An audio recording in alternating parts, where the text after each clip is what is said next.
Hi friends, ನಮಸ್ತೆ. ಇವತ್ತು ನಾವು ಮಸೊಪ್ಪು ಸಾರು ಮಾಡ್ತಾಯಿದ್ದೀವಿ. ಇದರಲ್ಲಿ ಚಿಲ್ಕರವೆ, ಪಾಲಕ್ಕು, ಸಬ್ಬಕ್ಸಿ ಸೊಪ್ಪು ಮತ್ತು ಮೆಂತ್ಯ ಸೊಪ್ಪೆಲ್ಲ ತೊಳೆದು ಇಟ್ಟಿದ್ದೀವೆಲ್ಲ. ಇದರಲ್ಲಿ ನಾನು 1.5 ಲೋಟ ಬೇಳೆ ಹಾಕಿದ್ದೀನಿ. ಇದನ್ನೆಲ್ಲ ತೊಳೆಯೋಣ. ಈಗ ಹಾಕೋಣ. ಬೇಳೆನ ತೊಳೆದು ಇಟ್ಟಿದ್ದೀನಿ. ಬೇಳೆನ ನೀರು ಕಾದಿದೆ, ಬೇಳೆ ತೊಳೆದು ಹಾಕೋಣ.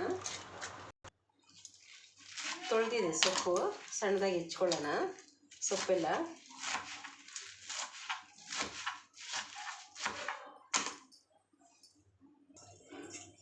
ಸೊಪ್ಪು ಕಟ್ ಮಾಡಿ ಕುಕ್ಕರ್ಗೆ ಹಾಕಿದ್ದೀನಿ. ಇದರಲ್ಲಿ ನಾನು ಈರುಳ್ಳಿ, ಬೆಳ್ಳುಳ್ಳಿ ಹಾಕ್ತಾಯಿದ್ದೀನಿ, ಹಸಿಮೆಣ್ಸಿನ್ಕಾಯಿ ಹಾಕ್ತಾಯಿದ್ದೀನಿ. ನಾವೊಂದು 4 ಟೊಮೆಟೊ ಹಚ್ಚಿಟ್ಟು ಅದನ್ನು ಹಾಕ್ತೀನಿ. ಈಗ ಅರಿಶಿನ, ಧನಿಯಾ ಪುಡಿ, ಜೀರಿಗೆ ಹಾಕ್ತಾಯಿದ್ದೀನಿ. ಒಂಚೂರು ನೀರು ಹಾಕೋಣ. ಕುಕ್ಕರ್ ಮುಚ್ಚಿದ್ದೀನಿ. ಒಂದು 4 ವಿಸಿಲ್ ಹಾಕೋಣ. 4 ವಿಸಿಲ್ ಕೂಗ್ಸೋಣ. ಬೇಳೆ ಬೇಕು, ಒಂಚೂರು ಎಣ್ಣೆ ಹಾಕ್ಕೊಳ್ಳೋಣ.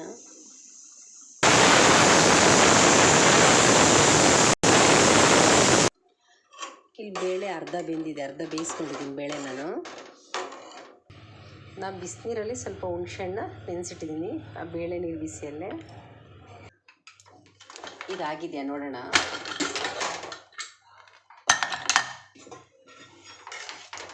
ಮೆತ್ತಗಾಗಿದೆ. ಅರ್ಧ ಬೇಳೆ ಬೆಂದಿದೆ. ಆ ಬೇಳೆಗೆ ಈ ಸೊಪ್ಪೆಲ್ಲ ಹಾಕಿ ಸ್ವಲ್ಪ ಹೊತ್ತೆಲ್ಲ ಮಿಕ್ಸ್ ಮಾಡಿ ಬೇಯಿಸೋಣ.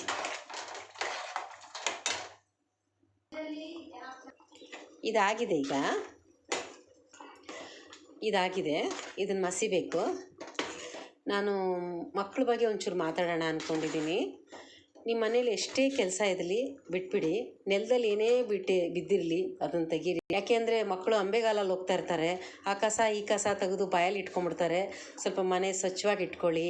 ಕೂದಲು, ಕಸ, ಕಡ್ಡಿ ಎಲ್ಲ ತೆಗೆದುಬಿಡ್ರಿ. ಫಸ್ಟು ನೀವು ಎದ್ದಿದ್ದ ತಕ್ಷಣ ಫಸ್ಟು ಮನೆ ಕಸ ಗುಡಿಸ್ಕೊಳ್ಳಿ.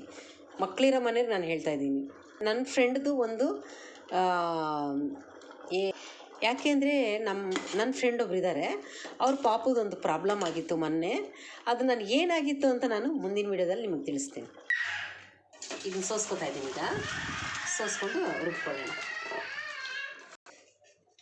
ಈಗ ಮಡಿಕೆಗೆ ಹಾಕ್ಕೊಳ್ಳೋಣ. ಮಡಿಕೆಯಲ್ಲಿ ನಾನು ಮಸಿತೀನಿ. ಮಡಿಕೆಯಲ್ಲಿ ಮಸಿದ್ರೆ ಒಳ್ಳೆ ಟೇಸ್ಟಿಯಾಗಿರುತ್ತೆ, ಒಳ್ಳೆ ಸ್ಮೆಲ್ ಇರುತ್ತೆ. ಯಾಕಂದ್ರೆ ಆ ಕಾಲದಲ್ಲಿ ಎಲ್ಲರೂ ಮಡಿಕೆಯಲ್ಲೇ ಮಾಡ್ತಾಯಿದ್ದಿದ್ದು. ಹಾಗಾಗಿ ನಾವು ಈ ಮಡಿಕೆನ ಇಟ್ಕೊಂಡಿದ್ದೀವಿ. ನಾವು ಬೇಳೆ ಸಾರು ಮತ್ತು ಮಸೊಪ್ಪು ಸಾರು ಎಲ್ಲ ಮಾಡಿದಾಗ ಮಡಿಕೆಯಲ್ಲೇ ಮಾಡೋದು ನಾವು. ಮಸಿಯಾಗಿ ಕಲ್ಲುಪ್ಪು ಹಾಕ್ಬಿಡ್ತೀನಿ. ಈಗ ನಾನು ಕಲ್ಲುಪ್ಪು ಹಾಕಿ ಮಸಿತೀನಿ. ಮಸಿಯ ಮತ್ತು ನಾನು ಊರ ಕಡೆಯಿಂದ ನಮ್ಮ ಸೊಸೆಯವ್ರ ಊರ ಕಡೆಯಿಂದ ತರಿಸಿದ್ದೀನಿ. ಆದರೆ ಈ ಥರದ್ದು ಇಲ್ಲಿ ಸಿಗಲ್ಲ. ಮಡಿಕೆಯಲ್ಲಿ ಚೆನ್ನಾಗಿ ಹಿಂಗೆ ಮಸಿಬೇಕು. ಕುಕ್ಕರ್ ಮಾಡೋದಿಲ್ಲ ಸಾರುಗಳೆಲ್ಲ ಆಲ್ರೆಡಿ ನನ್ನ ಪಾತ್ರೆಯಲ್ಲೇ ಮಾಡೋದು.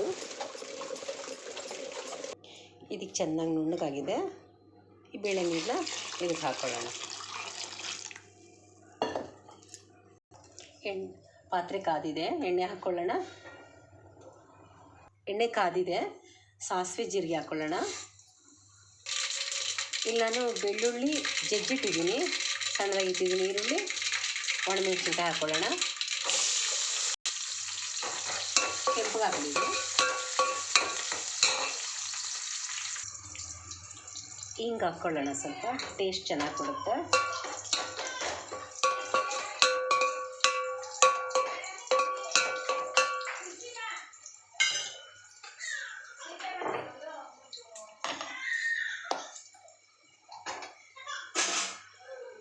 ಎದ್ದ ಮೇಲೆ ಅನ್ನ ಹಾಕೊಳ್ಳೋಣ. ನಿದ್ದೆ ಬಂದಿದೆ. ಎದ್ದ ಮೇಲೆ ಅನ್ನ ಕೊಡಿ, ಹಾಲು ಕುಡಿಸಿ. ಈ ಎಲ್ಲ ಈರುಳ್ಳಿ ಕೆಂಪು ಹಾಕಿದೆ. ಈಗ ಸಾರು ಹಾಕೋಣ.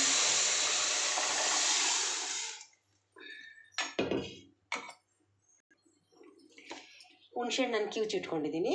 ಹುಣ್ಸೆಹಣ್ಣು ಹಾಕೋಣ. ಹುಣ್ಸೆಹಣ್ಣು ನೀರು ಸ್ವಲ್ಪ ಕುದಿ ಬರಲಿ. ಆಂಧ್ರ ಸ್ಟೈಲಿ ಮಸೊಪ್ಪು ಸಾರಿದು ತುಂಬ ಚೆನ್ನಾಗಿ ಬಂದಿದೆ. ಒಂದು ಸಲ ಮನೆಗೆ ಟ್ರೈ ಮಾಡಿ. ನಮ್ಮ ಮನೆಗೆ ಒಂದು ಪಾಪು ಇದೆ, ಅದು ಅಳ್ತಾ ಇದೆ. ಇದಾಗಿದೆ ನೋಡಿ, ಕುದಿ ಬರ್ತಾಯಿದೆ. ಎಲ್ಲ ಹುಣ್ಸೆಹಣ್ಣು ನೀರೆಲ್ಲ ಹಾಕಿದ್ದೀವಲ್ಲ, ಚೆನ್ನಾಗಿ ಒಗ್ಗರಣೆ ಎಲ್ಲ ಮಿಕ್ಸ್ ಆಗಿದೆ. ಮಸ್ಸೊಪ್ಪನ್ನ ಎಲ್ಲ ಒಗ್ಗರಣೆಯಲ್ಲಿ ಲಾಸ್ಟಲ್ಲಿ ಒಂದು ಸಲ ಒಂದೆರಡು ಕುದಿ ಬಂದಮೇಲೆ ಇಳಿಸ್ಬಿಡಿ. ಇದಾಗಿದೆ ಇದು. ಈಗ ಅದೇ ನೀರು ತೆಗೆದು ನಾನು ಇಲ್ಲಿ ಹಾಕಿದ್ದೀನಿ ಪಾಪುಗೋಸ್ಕರ. ಇದು ಸ್ವಲ್ಪ ಅಕ್ಕಿ ಹಾಕ್ಕೊಂಡಿದ್ದೀನಿ. ಖಾರ ಉಪ್ಪು ಏನೂ ಕೊಡಬಾರ್ದು ಮಗು 1 ವರ್ಷದವರೆಗೂ. ಹಸಿಮೆಣ್ಸಿಕಾಯಿ ಹಾಕಿಲ್ಲ, ಬರೀ ಮೇಲೆ ಕಟ್ಟು ನೀರು ತೊಗೊಂಡಿದ್ದೀನಿ. ಇದರಲ್ಲಿ ಸ್ವಲ್ಪ ಅಕ್ಕಿ ಹಾಕಿದ್ದೀನಿ. ಈಗ ಪಾಪು ಮಾಡಿಕೊಡ್ಬೇಕು ನಾವು. ಮನೆಗೆ ಒಂದು ಸಲ ಟ್ರೈ ಮಾಡಿ ಕಮೆಂಟ್ ಮಾಡಿ, ಸಬ್ಸ್ಕ್ರೈಬ್ ಮಾಡ್ಕೊಳ್ಳಿ, ಲೈಕ್ ಕೊಡಿ ಒಂದು. ನೀವು ಯಾವ ಥರ ಮಾಡ್ತೀರಾ ಅಂತ ಮಸ್ಸೊಪ್ಪು ಸಾರು ನನಗೆ ಕಮೆಂಟಲ್ಲಿ ತಿಳಿಸಿ.